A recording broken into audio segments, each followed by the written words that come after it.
It's time to eat. What are you hungry for? Sit down and get ready to consume an abundance of fantasy football knowledge from Ross Tucker and Joe Dolan. Feed me now. I'm starving. On the Fantasy Feast Eatin' Podcast. Yeah, let's eat, baby. It is the Fantasy Feast Eatin' Podcast, presented, of course, by DraftKings. I'm Ross Tucker, former NFL offensive lineman.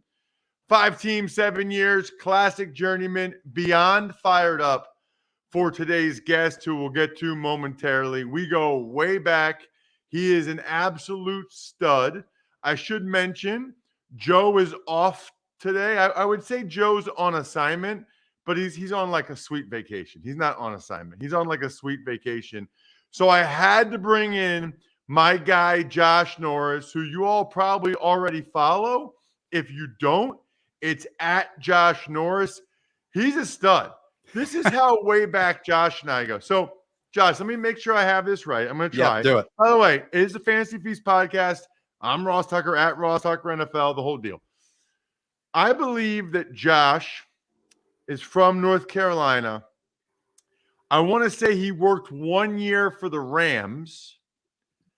I'm going to say, I think maybe he went to Elon, but I might be wrong on that. You studied up. You read my Wikipedia page, didn't you? Ross? No, I did not. Do you have a Wikipedia page? No, I don't. No, Okay. You can create it for me if you'd like. This is all just me remembering our discussions. And then, so Josh and I used to work together for a couple years at NBC. I would do video hits with Josh on his show. He was doing all kinds of stuff for NBC and Roto World while I was doing some television work. And most recently, Josh is now with Underdog Fantasy. And those of you that watch us on YouTube, youtube.com/Ross Tucker NFL, you will recognize him because you'll be like, yes, that's the guy. I've seen that guy on commercials during NFL games. So, Josh, a million different things I could start with. Let me just start with that. How often do you get that? What's that like?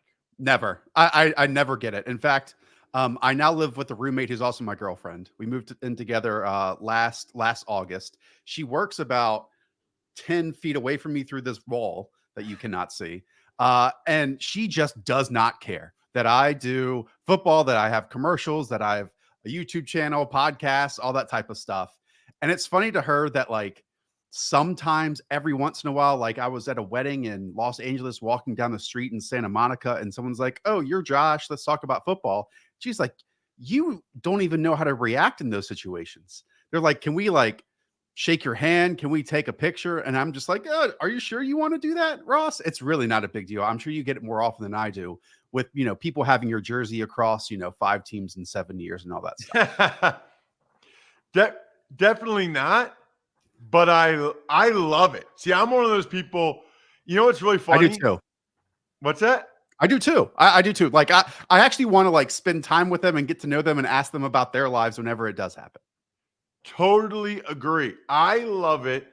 My youngest daughter loves it. Got it. My wife and oldest daughter, not as much. So we spend a lot of time in the summer at the Jersey Shore. And it's a lot of Philadelphia people. Eagles fans. I do a lot of Philadelphia stuff. I do the Eagles preseason games. I do a lot of stuff on WIP radio, including the Eagles pregame. And what's funny, actually, Josh, is it's more my voice than my face. So it'll be like, right, we're at the ice cream place. I order ice cream and like 3 heads go like that real quick. Right. And I love it. I love to hear about the people. How do you listen? Like, I have no problem people telling me that how much they like me. Tell me more. Tell me more. But my wife and younger daughter are like, he doesn't even. Our oldest daughter's like, he doesn't even know them. Like, can we go? My younger daughter's like, yeah, that's kind of my dad. No big deal. Like, it's so funny. Ross, the other thing that you talked about was how long we go back. We go way back at Big Peacock at NBC. A lot of the PFT shows in the afternoon when I was a deer in the headlights, probably 26, 27-year-old. They shoved me on live TV. I knew absolutely nothing, was really bad at this at the time. And people like you and Kay Adams and Chris Canny and Brian Westbrook and Takeo Spikes, that whole crew, Paul Burmeister, were like so patient with me. I wish I could repay you by doing content with you now where I'm actually like decent at it. Whereas back then I would try to memorize a script in my head and recite it on live television. If it went wrong or sideways, and I'd shrivel up and not know what to do. But truly, the patience that you guys showed with me and that whole crew has really allowed me to hopefully become better at it now and where I'm at right now. So I really do appreciate that. I think about it all the You're time. I think about so it all the time. full of crap. I remember thinking you were really good right I wasn't. away. I wasn't. I was I awful. don't believe that. I remember thinking you were really good right away. I thought you were excellent, and I would like bring you on my shows. Yeah. You've been on my other shows before, so you've been on this show before. So no, that's nonsense. So I guess we'll start with, what are you doing now? Because I remember talking with you a couple years ago, and you were thinking about what you want to do next. Obviously, I know you're with Underdog, but Right. tell the listeners before we die. And by the way, this is why Josh is different. One of the reasons why Josh is different. He actually worked for a team. He actually has like a scouting background, which is why I can't wait to dive into with him some of the rookies he's higher on than others for fantasy than the consensus, and maybe some of the veteran players that switch teams that he's higher on. That's what I enjoy talking about. We're going to get to that, but I got to at least give you the background on Josh, and I got to get the lowdown on what exactly is Underdog for people that aren't familiar, and what are you doing? Sure. Yeah, DraftKings has a BestBall product, and Underdog, the foundation is BestBall. And Ross, I'm sure you talk about it all the time with Joe, and even back in the days with Evan, that BestBall, it's really trying to normalize drafting, right? It's not just waiting until that one draft that you have with all your buddies in August or September. You can draft right now. In fact, last year's $1 million winner of Best Ball Mania 2 drafted today, June 16th of 2020, or 2021, What? I should say. Yeah. That's hard to believe. Year. Right. And so why not? Why not do it right now? We have a $2 million prize pool for first place. Second place is $1 million. Regular season is another $1 million as well. I just love it because, Best Ball is a product where it gives you that like little boost, that little shot in your vein of, oh man, I just completed a draft. I want to do another one. Because drafting is the most fun part of all this, right? It's not waiting until Sunday morning with all these injuries and waivers and all that and making those decisions. We pick your optimal lineup for you, and that's it. And all that you do is draft, so you can have 20, 30, 40 of these and knock them out in 45 minutes. And to answer your question, yeah, I upright quit RotoWorld about a year and a half ago. Was just kind of looking for more, I think we all kind of get in that mode. And I absolutely love NBC, was there for 8 years and worked with some really, really awesome people. But it was going from like a massive media conglomerate, which NBC, Comcast, Universal is, to being employee 16 at Underdog. And like everything that I did kind of was tangible. There was a reaction or an end result to all of it, and I have my fingerprints and a whole bunch of stuff. So I was the first content hire over here. And again, in like, I don't know, 16 months, we're over 100 people already. So it's been a lot of fun. And the people behind the scenes at Underdog, they allow me to be kind of a front facing person, but the people behind the scenes really make it over here. Wow, that's amazing. You were the 16th employee. Now they have 16. over 100. All, by the way, you're preaching to the choir on the Best Ball, right? Like anybody that listens to the Fantasy Feast or watches us knows I'm a Best Ball guy. I totally like season long. I get Dynasty, but Best Ball is my jam, especially because during the season, I don't really have time to look at the inactives or set my lineup or whatever. And the drafting part is the best part. And I like that the upside. And I like trying to think who's a good Best Ball candidate. So that is the Underdog product. It is Best Ball Fantasy. It is. And I mean, it's in all other sports. And we also have a pick'em product as well, which is basically, stacking fantasy points or statistical numbers of 2, 3, 4, 5, so on and so forth. You can cross sports and all those types of things. But Best Ball is the core, man. And it's so much fun. And even if maybe you don't just prefer Best Ball to your home drafts and things of that sort, it's the perfect way to prepare for, that home league that you do have, right? Because you can draft from multiple different spots and try it out because money's on the line every single time. And so, you bring in a bunch of great people on the show, Joe included. So much of the focus for football content out there, specifically fantasy, is a lot of numbers, right? It's a lot of analytics. It's a lot of advanced stats, and that's great. I think Hayden Winks and myself try to find that really good balance of understanding team dynamics, team building, who offenses and defenses want to be, how a running back isn't a running back, how a wide receiver isn't a wide receiver. They're all different archetypes involved in terms of how they're used and how they plan to be used. And so we try to take as much on the field stuff, almost film versus stats, and find the answer, the correct answer in the middle of it all. So, curious. What? Tell me about some of the content that you're doing and what your main role is. I'm the host of the show that during the off season we do 2 times a week. And then during the regular season, I don't know, Ross, we do it 5 or 6 times a week. It's the Underdog Football Show. You can find the YouTube channel Underdog Fantasy, but in the back end, I'm still helping us evolve our content space as well. We have Worldwide Wob doing NBA content, and Trill Withers doing, whatever he wants to do every single day with his show noon to 3 as well. But again, we really try to give concrete film examples of players. And when we talk about football, we show football, as well as Hayden's analytical brain of bringing in stats and numbers. And again, trying to find the answer in between. It's impossible for football, but we do our best. And it's not one versus the other. Again, I think the blend is where the truth is at. Speaking of blend and where the truth is at, you know where the truth is for me? Express Clothing right now. They're bold button downs, Josh, so good. You can get statement shirts in bright colors, prints that pop, and lightweight fabrics. Literally, I just got 2 button downs and 1 polo because I needed to update my summer going out with my wife or going out with friends wardrobe. So they got new collar details, luxe fabrics, plenty of prints to pick from on the polos. Here's all you need to know. Find something for every destination at Express, online or in store. All right, Josh, let's get to it. We're going rookies. Rookies that you are higher on than consensus, higher on than what their current ADP is, and why. Well, let's start with the obvious first one. And I know he's the first wide receiver off the board, but I really like where Drake London is going right now as wide receiver 32. That's around 68 overall on Underdog right now. It's in kind of like that gray area of a bunch of these wide receivers like Juju, like Darnell Mooney, Elijah Moore, right in front of Amon-Ra St. Brown and Devontae Smith. Some really good talents there, but we have questions for a lot of them entering mainly with opportunity into year 2 or wherever they're at. With Drake London, and you talked with Greg Cosell a lot and a bunch of other great people.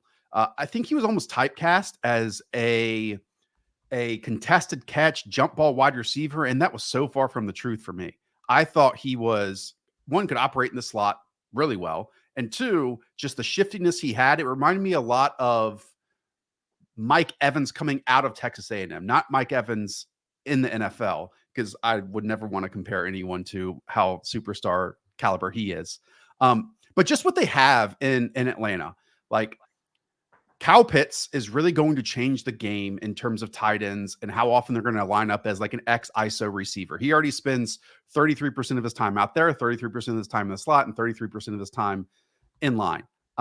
So what this team can do is one or the other can line up in the slot. One or the other can be isolated on the outside. They can go short, intermediate, and vertical as well. Totally understand the quarterback questions and deficiencies. But number one for this team, Ross, going back to your expertise, man, that offensive line was so brutal last year and allowed so many pressures on Matt Ryan. So if that is improved, I just think the offense as a whole is going to take a step forward because they can actually go through of what Arthur Smith wants them to be. And I keep coming back to this, Ross, because touchdowns are so important for some of these players. Arthur Smith during his time in Tennessee was top 3 or top 5 in red zone touchdown rate every single season, if not top 1, right? Last year, they were really bad. They were 22nd among that group. So I think Arthur Smith's play calling in that area is very good. And if I know they didn't really add any pieces, but if the offensive line can play better as a group of 5 and utilize Marcus's strengths in that area too, then both Drake London, especially Kyle Pitts, can get home, even though Pitts is certainly rich at the tight end 3 right now. I feel like nobody has gotten less out of more invested resources than the Falcons along the Ooh. offensive line. I mean, you think about the first round picks, you think about the amount of draft pick capital they've invested in that offensive line, have not gotten a very good return. Give me another one. Oh, another one. Can I do a little spin cycle on you here a Sure. little bit? So people love Skyy Moore, and I love Skyy Moore, Ross, uh, but not to the tune of where he's going right now on Underdog as wide receiver 43. That's 89th overall. Okay. He's going ahead of his teammate, Marquez Valdez-Scantling at 96th overall and wide receiver 7. And I get it. People in their brains think of MVS and think he's just like a drop-oriented vertical receiver who never really, surpassed a massive number of receiving yards with one of the greats in Aaron Rodgers. But to already take Skyy Moore ahead of where MVS is, who is making the 7th most money, follow the money always, Ross, the 7th most money on the Kansas City Chiefs this season, who is going to fill the only player really on that team that can fill the vertical element of Patrick Mahomes' game that he is so good at, among the best in the league. And in fact, last year, it was the lowest percentage of his pass attempts that traveled 20 plus yards down the field. I think that was around 10 or 9%, but still attempted like the 6th most in the league. MVS is such a smash at this spot. Like, I really feel that Travis Kelce is going to be their go-to almost son wide receiver, receiving threat, and everything revolves around him. But MVS has such a role to play, and we don't even know if Skyy Moore is going to be out there in 2 or 3 wide receiver sets as of right now. So I would flip those ADPs outright. That's really interesting. I'm a big Skyy Moore fan. I did a Western Michigan game and was really impressed by him. And we have seen some impressive production in recent years from rookie wide receivers, but Sure. it's a big jump from Western Michigan, the MAC, to the AFC West. Man, that's a pretty big jump. I'll be very curious to see how Skyy Moore did. I didn't even realize, Josh. That's why I have Joe Dolan typically as my co-host, and I bring people like you on. I didn't even know Skyy Moore was going ahead of Valdez-Scantling. People love him. That surprises me. A veteran guy who got a huge contract compared to a second-round pick from the MAC. I wonder where that's even coming from. People just loving him prior to the draft and then thinking that, second round pick of the Chiefs, this is 100% going to work. But this, like, you can't replicate what Tyreek Hill did with one individual. And so I think it's going to be kind of split up in between multiple pieces. And if the Chiefs, this from being so close with the Eagles organization for so many years, like, there's going to be an evolution to that team, right? And an evolution to that offense a little bit, in that I think that they have really prioritized, and this is going to be crazy to say, especially in a show like this, run blocking among some of those wide receivers. And CEH is at his best as like a bowling ball between the tackles. And he follows his blocks and gets upfield and doesn't break many, but he's not this out in space type character. And so I think MVS, I think he's been disappointing. Yeah, for sure. Now, last year was a bit of an aberration. I don't know if that's the right word. I'm trying to use these big words, Ross, now. But I mean, got down to 160 pounds prior to OTAs after that gallbladder surgery. It just didn't seem like he was right at all. But to your point with CEH, and right now he's going so much later than he did last year. Clyde Edwards-Helaire, by the way, for Sorry people that about aren't. I apologize. That's all right. So what Clyde Edwards-Helaire in his first NFL game against the Houston Texans, September 10th, 2020, he had 6 carries inside of the 10-yard line. Ever since then, he's totaled only 16 carries in 22 games inside of the 10. We know, going back to James Conner, going back to a bunch of not just role players, but big-time running backs, having the opportunity where so many rushing touchdowns are scored inside the 10, if you're not getting that, then what are you? Like, what are you to us? Like, you have to really be an excellent receiver, or you have to create explosive runs. I don't really see explosive runs out of CEH, despite how good the offensive line is in Kansas City. And then you bring in Ronald Jones, who I'm not a Ronald Jones fan at all, but in that same span of time has had 30 carries inside the 10-yard line. This could truly be a Chase Edmonds, James Conner situation, and Clyde Edwards-Helaire between the 20s, and then Rojo inside the 20s for the Chiefs. And so I get a little nervous of like the upside in terms of touchdowns scored for Clyde Edwards-Helaire in 2022. So one point I wanted to make, didn't Andy Reid say that Edwards-Helaire, somebody said Brian Westbrook, and Andy Reid said he's better. Yeah. No chance is that guy better than Brian Westbrook. Brian Westbrook was awesome. Yeah. When Brian Westbrook was healthy, he was like a difference-making star player. Brian Westbrook's an incredible. I mean, think about the respect that would be on Brian Westbrook's name if he played in today's NFL. It would be perfect. And he's the nicest guy, Ross, isn't he? Like, I love Brian Westbrook. He was so nice when we got to work with him. And even though he did break our hearts a little bit with going down the 1 yard line, instead of scoring, I'm sure he hates hearing it from people like me. I'm not closing the book or closing the door on Clyde Edwards-Helaire. I'm just trying to be practical in touchdowns scored, because that's what takes you from, I don't know, the 24th running back drafted into the top 10. And he's not getting those opportunities. He might this year, but if he hasn't in the past, then I don't know how he gets home. So, you know what I do at home? I take athletic greens every single day, because you're absorbing 75 high-quality vitamins, minerals, whole food source superfoods, probiotics, adaptogens. Listen, who likes eating vegetables? Not many people. I mean, people do it. I don't know many people like, oh, I just love vegetables. Well, then don't eat them. Drink them. Cost less than $3 a day. They've got like thousands of 5-star reviews at this point. And to make it easy, Athletic Greens is going to give you a free 1-year supply of immune-supporting vitamin D and 5 free travel packs with your first purchase. All you have to do is visit athleticgreens.com/feast. Again, that is athleticgreens.com/feast to take ownership over your health and pick up the ultimate daily nutritional insurance. All right, what about some of the veteran wide receivers, Josh? We had unprecedented veteran wide receiver movement.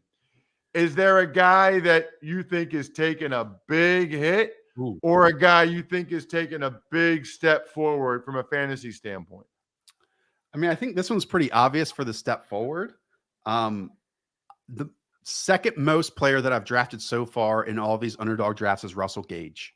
And I know that's not one of the crazy names that we hear with Devontae Adams and Tyreek Hill. Maybe we'll get into those in just a moment. But Russell Gage right now going as wide receiver 41, 84 overall ADP. It's pretty electric last year for the abysmal Atlanta Falcons. The role that he can play on this team, as he's going to line up there in 2 wide receiver sets when they go multiple tight ends, because they have a bunch of them in Tampa Bay. But also, when it's 3 wide receivers and Chris Godwin maybe doesn't come back until, I don't know, October or November, play in the slot, be that safety blanket, not just short, but intermediate and vertical for Tom Brady. And by the way, what Tom Brady's doing at 45 years of age, Ross, you know this, he's become more aggressive. He's become more of a playmaker than he ever has in his past. It's almost like he's evolving with the league, that now it's a big plays, creating them and preventing them. And he's like more willing almost to make mistakes now in order to change games with these big plays down the field. Russell Gage, again, he's going around this area, just 2 wide receiver spots above Skyy Moore. Okay. Just 1 wide receiver spot above Christian Kirk. With Tom Brady, the quarterback 3 last year in fantasy points per game, this was a priority signing for them. Russell Gage, not the sexiest name, certainly can't end up as a top 10 wide receiver, maybe like some of these other veterans that move teams, but that flew under the radar and to me could pop up easily as a top 24 wide receiver before Chris Godwin comes back this year. Very interesting. I was stunned the Falcons didn't re-sign him. They didn't have anybody else. How do you not keep him as like your number 1 guy? Yeah, I'm with you. And part of me wonders, like, just with how Arthur Smith has brought in people, if they just care most about size, you know, like it's Kyle Pitts, it's Alden Tate, it's the Brian Edwards, Drake London, and obviously like even the small moves that they make, the guys all have size. So maybe he thinks like, this is how I'm going to build my offense. But where Russell Gage came in from LSU was mainly just like a special teams player, and what he's evolved into as a guy who does such a great job fitting into soft coverages, does such a great job at the catch point. That's a dynamic and perfect fit for what Tom Brady does in this offense. All right, give me one more veteran that either really high on, really low on, you think it's a bad spot for some reason, or he's taking a big hit, or anybody. I mean, I think the Hollywood Brown thing is fascinating. I mean, there's a lot of different ways we could go here. Yeah, the Hollywood Brown stuff. And let me pull up this number here real quick, because he was just about the least efficient wide receiver last year in terms of 20-plus yard passes. He had 21 targets of 20-plus yard patterns last year. 30 targets, only caught 5 of them. Okay. Mark Andrews, in comparison, had 9. Rashad Bateman, who barely played and only had 8 targets of 20-plus yards, had 4 catches.